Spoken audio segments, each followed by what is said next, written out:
Some of the top students' choices were not considered as winners for the 8th USTV Awards. Panelists of the annual awards have seen some of the students' choices unlikely for to mention ethics. This year's USTV has the theme values through pop culture. Here is Anime de la Cruz for the report.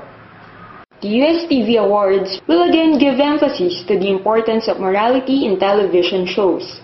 According to one of the USTV panelists and Varsitarian Editor-in-Chief Alex Villamor, the choice of students for this year's awards night were more provocative. Villamor said that the Secretary General himself, Father Florentino Bolo, changed the actual winner for the Music Video Award because of its offensive content. Values. Parang aesthetics na lang yung tinitignan ng mga estudyante, yung maganda ba yung pagka-produce ng video or ng program, maganda ba yung effects nito.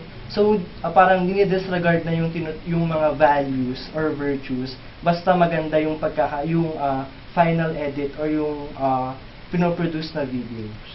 Organizer of the event and Student Organizations Coordinating Council or SOCC President, Rolando Gatmaitan Jr. said that the nominees were referred by the TV stations. I think the importance of the USTV Student Choice Award is to know what good shows incorporates the good values of a Christian student. Gatmaitan added that the goal of USTV is to award shows promoting Tomasian values. That's why it has panelists appointed by the Office of the Secretary General. This is Anime de la Cruz reporting. That's all for tonight. This is Paulo Ordenes for the Tomasian News. Good evening.